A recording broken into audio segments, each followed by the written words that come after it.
Good morning student, this is your 11th class chemistry and we were discussing lesson number 7. Last time हमने practical discuss किया था. I hope आप सबने लिख लिया होगा और नहीं लिखा है तो लिख लीजिए, ठीक है. और ऑस्टफोल्ड डाइल्यूशन लॉ आज हम डिस्कस करेंगे. तो लास्ट टाइम हमने किया था बट वो उसमें वॉइस क्लियर नहीं थी तो हम इसको दोबारा करेंगे आज. ऑस्टफोल्ड डाइल्यूशन लॉ. ऑस्टफोल्ड डाइल्यूशन लॉ में क्या है, एक पर्टिकुलर क्या बोला था आपके ऑस्टफोल्ड ने. सपोज हमारे पास एक एसिड है, एसिड जो है वो ब्रेक होता है, ठीक है, H positive and A negative. Acid की प्रॉपर्टी क्या होती है according to Arrhenius, according to आपका Bronsted Lowry H positive release करता है. H पॉजिटिव जो डोनेट करता है उसको हम क्या बोलते हैं, एसिड बोलते हैं, ठीक है. तो यहाँ पर H पॉजिटिव रिलीज कर रहा है, H आपका, और ये इक्विलिब्रियम में है. ये क्या है आपका, इक्विलिब्रियम में है. यहाँ पर अगर हम इसके साथ वाटर ऐड करते हैं, ठीक है, अगर हम इसके साथ वाटर ऐड करते हैं,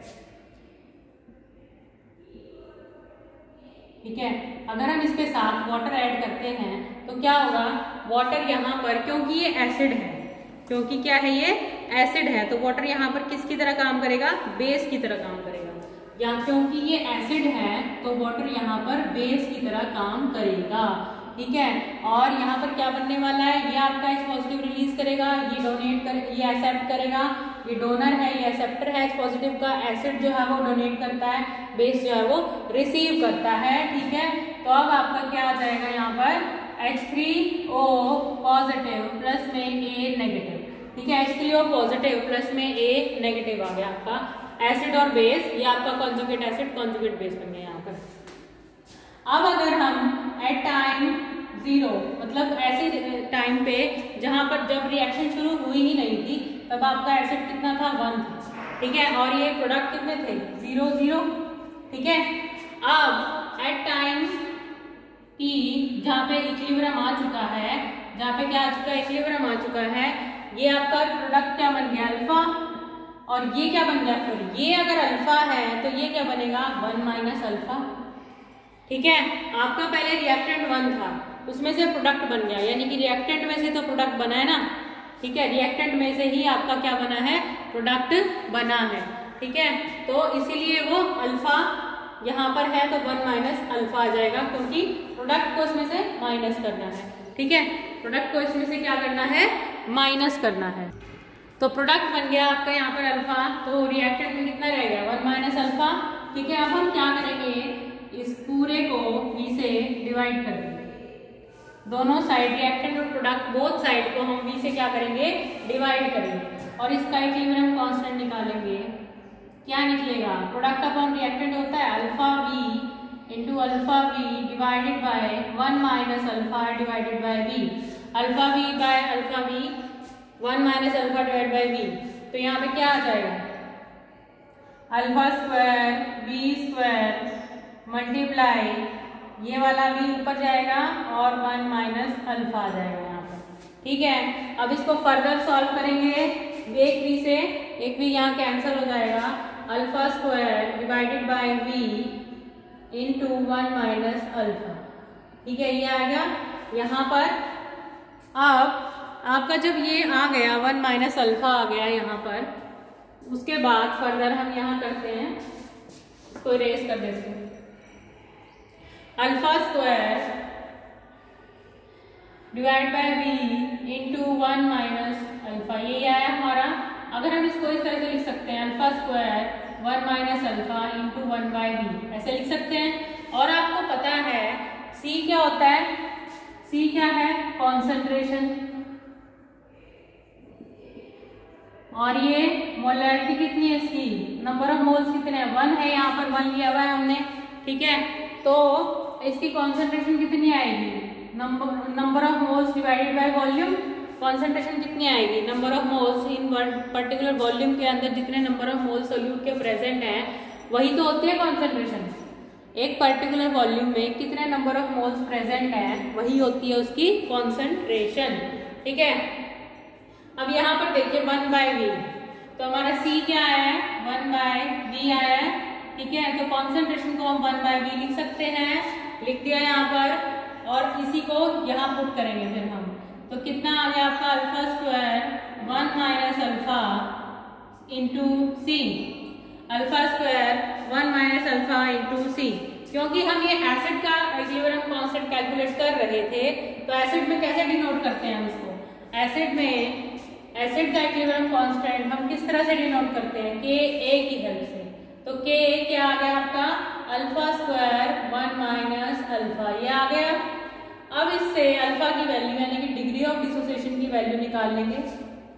अब इससे हम, अल्फा क्या है, alpha is degree of dissociation, degree of dissociation है अल्फा आपका, ठीक है, डिग्री ऑफ डिसोसिएशन है क्या है, अल्फा।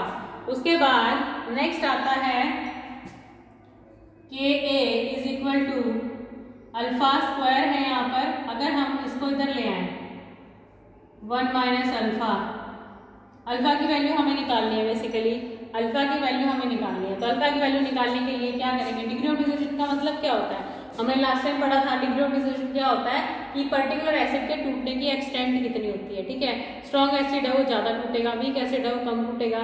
तो स्ट्रॉन्ग एसिड की अल्फा वैल्यू ज्यादा होगी, वीक एसिड की अल्फा वैल्यू कम होगी, ठीक है। तो आपके पास अल्फा जो है 1 से बहुत कम है, क्योंकि यहाँ पर हमने वीक एसिड लिया है। ऑसवाल्ड डाइल्यूशन लॉ हमेशा वीक एसिड के ऊपर अप्लाई होता है, ठीक है, किसके अप्लाई होता है, वीक एसिड में। वीक एसिड का अल्फा जो है बहुत कम होता है, डिसोसिएशन बहुत कम होता है, ठीक है, तो 1 से कम होता है। तो यहाँ पर हम इसको अल्फा को नेग्लेक्ट कर सकते हैं। तो के कितना आ गया आपका, अल्फा स्क्वायर सी, ठीक है, अल्फा स्क्वायर सी, सॉरी ये सी लिखना रह गया था यहाँ पे, अल्फा स्क्वायर सी आ गया। और उसके बाद अगर हम अल्फा की वैल्यू निकालना चाहें तो K A divided by C under root, ठीक है, के सी डिवाइड में चला गया, स्क्वायर इधर जाकर क्या हो गया, अंडर रूट में कन्वर्ट हो गया। अल्फा की वैल्यू कितनी आ गई, के ए बाय सी, अल्फा की वैल्यू कितनी आ गई, के ए बाय सी।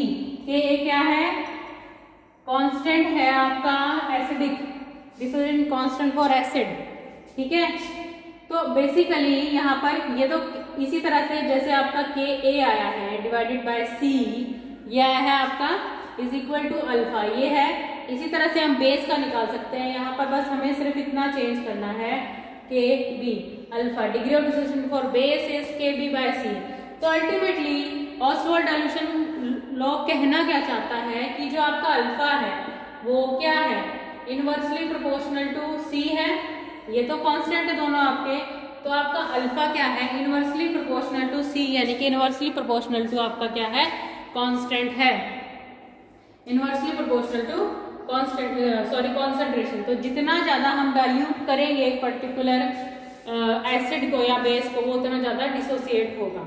जितना ज्यादा हम एक पर्टिकुलर एसिड या बेस को डिसोसिएट करेंगे तो उतना ज्यादा क्या होगा, वो जितना डाइल्यूट करेंगे उतना ज्यादा वो डिसोसिएट होगा। फॉर एग्जाम्पल अगर आप इसको इसके अंदर वाटर ऐड करते हो, मान लो आपने 2 ml लिया है आपका एसिड, यहाँ पे HA, और यहाँ पे 10 ml वाटर लिया है, तो डिग्री ऑफ डिसोसिएशन कितना आएगा आपका अप्रोक्सीमेट, वैसे मान लो 2 है, मानना है ये 2 है नहीं, और अगर यही 2 ml है, ये हमने 20 ml ले लिया, तो डिग्री ऑफ डिसोसिएशन कितना हो जाएगा आपका 3, और अगर 40 ले लिया, डिग्री ऑफ डिसोसिएशन कितना हो जाएगा आपका 5, अगर हमने ये 100 ले लिया, डिग्री ऑफ डिसोसिएशन क्या हो जाएगा आपका अप्रोक्सीमेटली 20 हो जाएगा, ठीक है।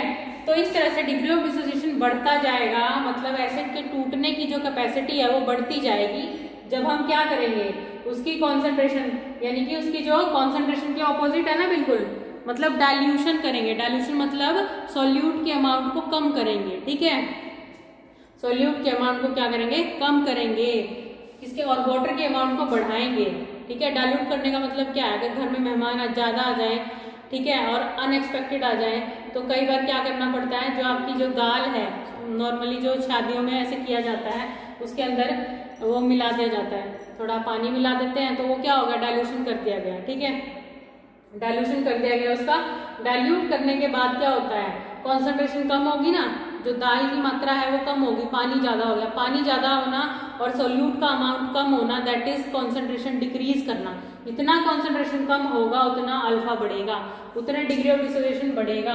तो जितना हमारी डाइल्यूशन बढ़ती जा रही है, सॉल्वेंट बढ़ता जा रहा है, अल्फा की वैल्यू उतनी ही बढ़ती जा रही है। ठीक है, ये बोथ एसिड और बेस दोनों पे अप्लाई है, लेकिन वीक ऑसवाल्ड डाइल्यूशन सिर्फ अप्लाई होता है वीक एसिड पर। एक पर्टिकुलर पॉइंट ऐसा आता है जहां पर क्या होता है, आपका ये डिग्री ऑफ डिसोसिएशन अल्फा बढ़ना बंद हो जाता है, अल्फा बढ़ना बंद हो जाता है। आप उसे कितना ही डाइल्यूट करो, जितने एच पॉजिटिव होते हैं तो टूटेंगे, आगे थोड़ा ना टूटेंगे, अगर उसके अंदर है ही तो टूटेंगे कहाँ से। तो एक पर्टिकुलर पॉइंट आता है जहां पर आपका अल्फा कांस्टेंट हो जाता है, हम कितनी भी डाइल्यूशन करते हैं, कितना भी वाटर उसमें ऐड करते हैं, वो पॉइंट होता है आपका इनफाइनाइट डाइल्यूशन। इसके बाद डाइल्यूशन का अल्फा पे कोई फर्क नहीं पड़ेगा, ये होती है आपकी इनफाइनाइट डाइल्यूशन। ठीक है, तो ये था आपका ऑस्टवाल्ड डाइल्यूशन लॉ, इसको आप अच्छे से रिवाइज करेंगे। ठीक है, उसके बाद इस पे कुछ न्यूमेरिकल्स हैं जो आपके एनसीईआरटी में गिवन है अल्फा की वैल्यू निकालने के लिए। ठीक है, उनको आप ट्राई करके देखेंगे। ठीक है, तो यहाँ तक आपको रिवाइज करना है। Thank you and have a nice day.